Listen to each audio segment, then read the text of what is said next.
ነገር ውስጥ ገባሽ ሰይጣን ነገር ውስጥ ለምን ገባሽ መርዝ ምን ያደርጋል ልብስሽ ውስጥ ምን አይነት መርዝ ታይ ኢክራም እንደ ካበድሽ እሺ አበድኩ በእኛ ትሉኝና እሺ በጤናሽ ነው ራስን እስከ ማጥፋት ደረጃ የምታስቢው ጤነኛ ስለሆነ አይደለሽም ጤነኛ አይደለሽም በቃ ከዚህ ኑሮ መሞት ይሻላል ከዚህ ምቀኛ لا حول ولا قوة إلا بالله السلام عليكم ورحمة الله وبركاته እንዴት ናችሁ ውዶችዬ ይህንን ቪዲዮ ለእህቴ ኢክራም አድርሱልኝ ማለት ነው እህቴ ኢክራም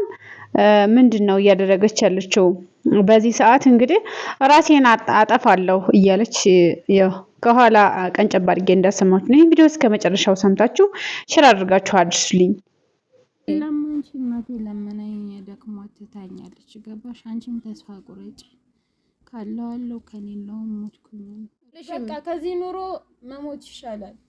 ከዚህ በፊቱ ቀወሽ ልትሉኝ ነው እሺ በጤናሽ ነው ራስን እስከ ማጥፋት ደረጃ የምታስቢው ጤነኛ ስለሆነ አይደለሽም ጤነኛ አይደለሽም በቃ ከዚህ ኑሮ መሞት ይሻላል ከዚህ ምቀኛ ምናምን ከማስተናገድ መሞት ይሻላል ከዛስ ሞተሽ እዛ የምታርፊ ይመስልሻል ተይክሩ በእናትሽ ክሩ እሺ በቃ በእናትሽ እኔ በፊቷን ኢክራምን ነው ማግኘት የምፈልገው በእናትሽ ክሩ ረፊ ስለአንቺ በጣም ብዙ የሚጨነቅ ሰው አለ እኮ ረፊ እንደው ለቀድ ራሱ ቃሉን አትጠቀሚው ምንም ነገር ወይ ምን ራስን ማጥፋት ነው አረ ተይ ኢክራም በእናትሽ እናገርም ራስን ስለማጥፋት ስለናገርም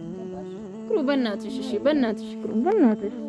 እኮ ተነሽ እሺ በእናትሽ እሺ ታጠቢና ተነሽ ነይ ገላሽን ታጠቢ ምናምን እንውጣ ተነሽ እኔ አልወጣም በእናትሽ ክሩ እሺ በየ በእናትሽ ድርቀት በየ እንዴ አንቺ ስለሌላው ሰዓት እኮ ተነሽ እሺ አይ ልጠይቅሽ እኔ ለሰው እንጂ ለራሴ ኑር ያቃለሁ ለሰው እንጂ ሲጨነቅ ነበር ለራሴ ተጨነቃለሁ ሁሉንም ነገር በቃ ሁሉም ነገር ቀረ ለምን አንድ ሰው 24 ሰዓት ስለኔ ያወራ ብለሽ እሺ ይሄኛው ህይወትሽስ ነገር ይቀር በእናትሽ ተይኝ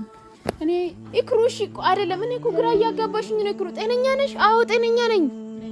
ጤነኛ ነሽ እሺ ስላንቺ ስላለፈው ላይፍ 24 ሰዓት ቢያወራ አንድ እንዴት ነው ሰው እናንተ የማይወዳችሁ ሰው ከናንተ የተጣላ ሰው ስለኔ ጥሩ ነገር ያወራል ተብሎ ይጠበቃል እንደኔ አላስብም ወላሂ ላዚም አልጠብቅም እኔ አላህ የሚወደው አላህ የባረከው ሰው ካልሆነ በስተቀር ከሰው ተጣልቼ ያ ሰው ስለኔ ጥሩ ያወራል አበደን አልጠብቅም አንቺ አሁን ከኔ ጋር በፍቅር ስለኔ መጥፎ ሄድሽ ታወራለሽ በታሪክ ያ እኔ ማንነቴና የዛ ሰው ማንነት ይለያያል አይደለም እኔ መወደው ሰው ከማልወደውም ሰው ጋር እኔ ለዛ ነገር አላህ ብቁ ያድርገኝ እኔ ሰዎች እኔን እንደበደሉኝ አይደለም ገባሽ በሬ እንደዚህ ክፍት ነው አይደለ የሆነ ብቻ እኔ ብዙ ሰው ይረማመድብኛል አታ ቤተሰብ የምትዩ ጓደኛ የምትዩ ሁሉም ማለት ነው ግን ደግሞ እኔ የተለወጥኩት ቤተሰብ እዚህ ሀገሬ ላይ መጥቼ ሰርቼ ነው ወላሂ ነው የምላችሁ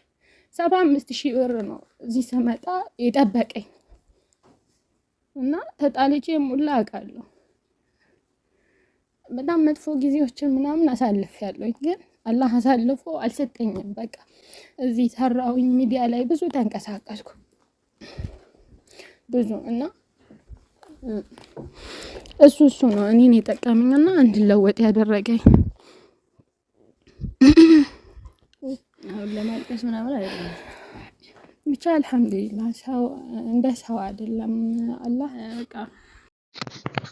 እሺ ኢክራም ሄቴ እንግዲህ ከኋላ ቪዲዮውን ያው ቀንጨብ አድርጌ አሰምቻችኋለሁ ማለት ነው እያለች ያለችው ነገር አውዝ ቢላሂ ሸይጣን ረጅም ለሐውላ ወላ ቁወተ ኢላ ቢላህ መጀመሪያ ወደ ራስሽ ተመለሽ ሄቴ ማንኛውም ሰው የራሱ የሆነ ችግር ሳይኖርበት ቀርቶ አይደለም ፈገግ የሚለው ማለት ነው ሁላችንም ከኋላ የራሳችን የሆነ ብዙ ችግር ብዙ መከራ አለ ግን ያንን መከራ በትግስት ማለፍ እንጂ ልክ የሆነ ችግር ሲደርስብን ተስፋ ቆርጠን ራሳችንን ራስ ማጥፋት እኮ ራሱ አንድ ኃይለኛ ወንጀል ነው ራስሽን አጠፋሽ ማለት ከአላህ Subhanahu Wa Ta'ala ዘንድ ራስሽን አጥፍተሽም በጣም የምትጣሊበት ነፍስሽ ከአላህ ጋር ተጣልታ የምትሄድበት ነው ስለዚህ አውዝ ቢላሂ ምን ሸይጣን ረጅም ብለሽ ያጋጠመሽን ችግር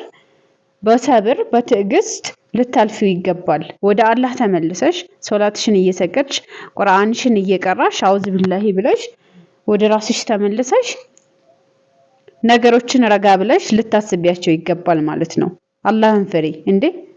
ራስ ማጥፋት ማለትሽ ራሱ ወላሂ ቃላቱን ራሱ ማለትሽ ራሱ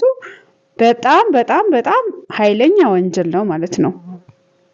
ማሰብሽ ራሱ ንያሽ ራሱ ማለት ነው። ማንም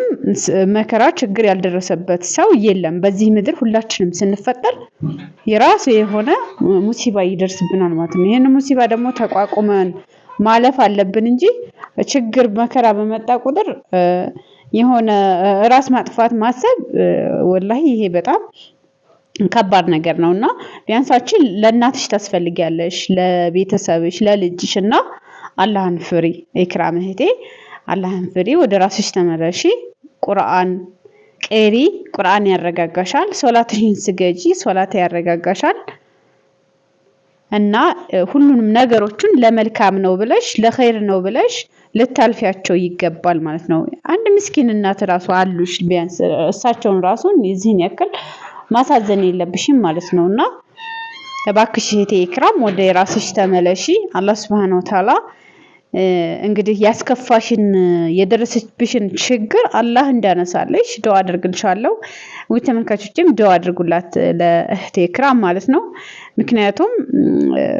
የሆነ ሙሲባ ስላጋጠማት ነው ይሄን ነገር ሸይጣናዊ ነገር እንድታስብ ያደረጋትና ይሄንን ሙሲባዋን ደግሞ አላህ Subhanahu Wa Ta'ala ያንሳላት። አላህ Subhanahu Wa Ta'ala እንግዲህ ፍክት ብላ ደስ ብሏት መልሳ ቪዲዮ እንደምትሰራ ተስፋ አድርጋለሁኝ። እና አብሽሬ አይዞሽ። ምክንያቱም ሁላችንም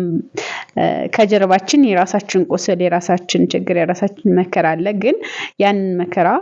ምንም እንዳልደረሰብን ሰው ፊት ስንስቅ ይመስላል፣ ግን ያ አይደለም። ምክንያቱም ሁሉም የራሱ ቁስል አለው፣ የራሱ ችግር አለው። ያንን ችግር ግን መቋቋም ግድላል ማለት ነው። ያው እንዳላበዛባችሁ ሰላም አለይኩም ወራህመቱላሂ ወበረካቱ። አድርሱልኝ።